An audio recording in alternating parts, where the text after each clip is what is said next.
Actually ওখানে আমাদের ISKCON ভক্তরা খুব আতঙ্কিত আছেন।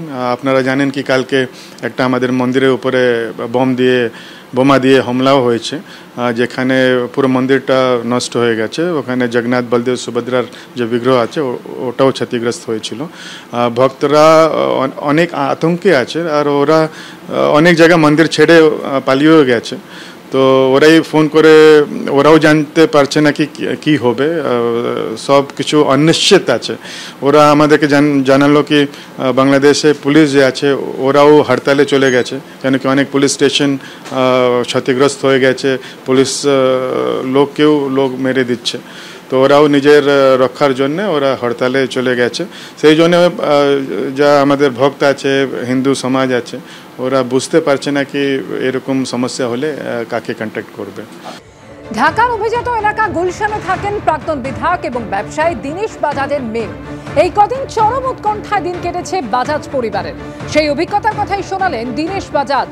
ঢাকা থেকে ভিডিও কলে এবিপি আনন্দের সঙ্গে কথা বললেন প্রাক্তন বিধায়কের মেয়ে। এতদিন তো কারফিউ এসব চলছিল, মানে নর্মাল রিল্যাক্স করে দিচ্ছিল, মানে একটু বেটার লাগছিল, প্রোটেস্ট চলছিল, ঠিক আছে, মানে বাট মেনলি আমরা যে এরিয়াতে আছি ওখানে একটু ডিপ্লোম্যাটিক আছে, তো ওখানে মানে এফেক্ট এত হলো না, যেটা মেন সাইডস এন্ড মেন এরিয়াসতে প্রবলেম হচ্ছিল। তো যেখানে এমবাসি এসব সবকিছু আছে ওখানে আমরা একটু প্রোটেক্টেড আছি, নালে পুরো ঢাকাতে যেখানে যেখানে university, because it was more like a students protest. তো প্রবলেম মানে আগে ছিল, সব factories, mills, all the work was displaced, shops were closed. তো যখন কারফিউ রিল্যাক্স করছিল আগে এক সপ্তাহ 2 ঘন্টা 3 ঘন্টা করে রিল্যাক্স, তারপরে 10টার দিকে 5টা পর্যন্ত ওপেন হচ্ছে, তারপরে লাস্ট স্যাটারডে পর্যন্ত সকালে 10টা থেকে 8টা মানে খোলা ছিল। তো সবাই নিজের খাবার দাবার সবকিছু স্টপ করলো, মানে নর্মাল ওটা।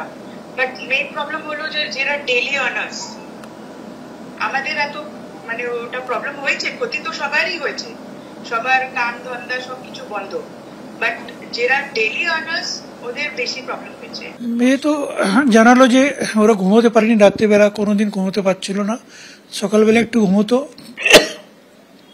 তাই খুব উৎকণ্ঠার মধ্যে সবাই ছিল।